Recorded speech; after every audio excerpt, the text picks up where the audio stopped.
Hello, and welcome to my channel, or welcome back to my channel. Today I'm going to be reading you a true crime story called Arizona Torso Murder Number 1. If I do pronounce any names wrong, I do apologize. In 1993, 41-year-old Valerie Pape was living in New York City, working odd jobs with almost no assets to speak of.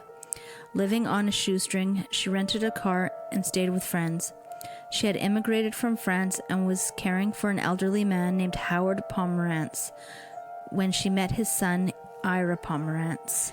Ira was loud, brash, 54-year-old New Yorker, quite the opposite of Valerie. She was a petite blonde, stood 5'2", and only weighed 110 pounds.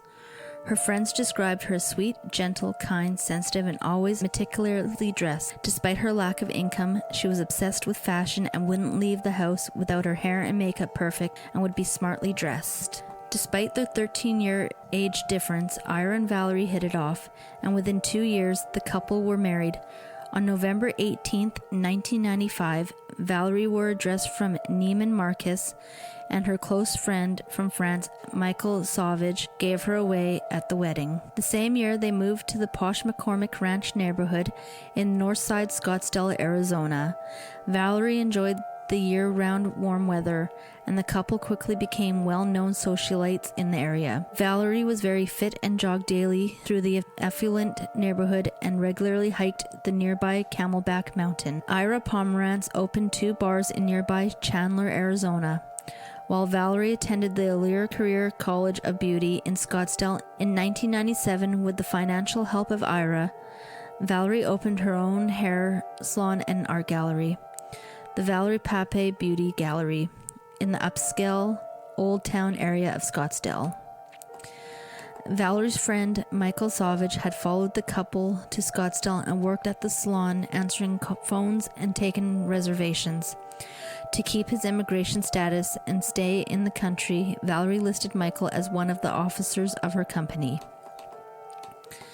Ira Pomerantz was described as a good, friendly man, but he had a drinking problem and a temper. In 1998, he was arrested for DUI. He was also known for not being a very good businessman. He became notorious for not paying his employees, overcharging his customers, watering down drinks, and not obeying liquor laws. He eventually got fined by the Liquor Control Board for serving drinks to underage customers and serving drinks after hours. With stacking bills and business going badly, Ira lost the lease on one of his bars. The closing of the second bar wasn't far behind, and in 1999, he was in the process of filing bankruptcy. It wasn't helping his financial matters that Valerie had grown accustomed to spending their money on her lavish lifestyle. She drove a brand new Jaguar and dressed in only the finest clothes. The couple would constantly argue over their dwindling money supply, and Ira had a problem controlling his temper. Michael Sauvage was very close with the couple, and in early 1999, he moved into Ira and Valerie's 2,900 square foot home. Michael was a constant third figure in the relationship, never leaving Valerie's side. On top of the money problems, Ira became very suspicious that Valerie and Michael were having an affair behind his back. Ira told his friends that he couldn't keep up with Valerie's lavish spendings, and she was bleeding him dry. He said he was planning on getting a divorce. The arguments between Ira and Valerie got so bad that she took self-defense lessons and learned how to shoot a handgun.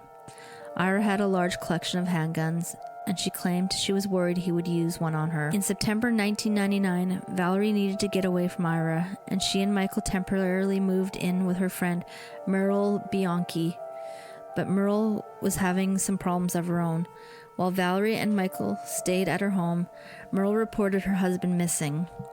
Not long after, Valerie and Ira reconciled, and they both moved back in with Ira. However, just a week after they moved out of Merle's husband, Ron Bianchi's body was found in the forest 80 miles north of Phoenix in Payson, Arizona. Once back home, the conflicts continued. During one of their heated arguments in October 1999, Valerie accused Ira of running into the kitchen, opening a drawer, and throwing kitchen knives at her. Ira denied the allegations, but Valerie was given a court order of protection against him. He was ordered to move out of his own home. Within a few days, he had violated the order and she called police. But a week later, the two had reconciled and Ira moved back into the house. She told the court, "I have received apologies and want to give him another chance." Police were called to the couple's house at least 6 times during the late 90s for assorted reasons ranging from burglary, aggravated assault, and violations of a protective order. In the early morning hours of January 28, 2000, 25 miles away from Scottsdale in East Mesa, a truck driver was dropping his 5 a.m. delivery behind Bash's grocery store on Power Road and McDowell Road. At the time of the morning, he thought it was odd to see a blue Jaguar pull up next to a dumpster behind the store. He watched as a petite blonde woman wearing high heels, gloves, sunglasses, and a jumpsuit opened her trunk and took out a large object wrapped in plastic. The tiny woman was struggling to lift the package over her head and into the dumpster. The delivery driver took down the Jaguar license plate and waited for the woman to drive away. After the car was gone, the man walked over to the dumpster to peek inside and found what appeared to be a large body part wrapped in plastic sheeting. He immediately called police. When police arrived, they recovered the torso of a male body, missing its arms, legs, and head. When investigators ran the license plate number of the Jaguar, it came back registered to Valerie Pape. Police announced the details of the finding. The head had been severed at the base of the neck, both arms cut off at the shoulders, the lower half of the body dismembered at the waist. When police arrested Valerie Pape at her hair salon, her co-workers and friends were stunned. They believed there was no way this petite, sweet woman could have been the one that dumped his body, let alone dismembered it. One of Valerie's close friends was Republican Arizona Senator Russell Bowers. Bowers' personal assistant was Valerie's friend Merrill Bianchi, whose husband had also been murdered. Bowers was also shocked at the news of Pape's arrest and believed she was innocent. Valerie Pape showed my paintings in her salon. She was a very gentle, decent person, and I'm astonished at this. I think highly of Valerie, and it makes me sick to my stomach to think this could happen to her. I knew her husband beat her up. I've seen her face. It was a sickening thing. During her interrogation on January 28th, Valerie Pape admitted that it was indeed her that dumped Ira's body in the dumpster behind the supermarket, but claimed she didn't kill him. She claimed that she came home from work to find Ira dead, face up in a pool of blood on the floor. There was a bullet hole in his back and a gun on the floor nearby.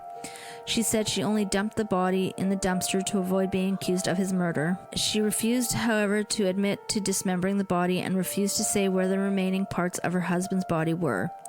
She also said that she found the body on January 24th, 4 days prior, but refused to say what she did with the body during those 4 days. Valerie Pape was arrested and charged with the first-degree murder.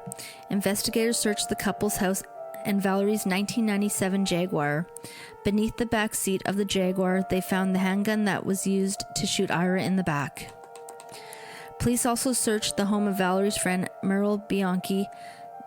They found it all too coincidental that the husband of Valerie's close friend was murdered just 4 months prior.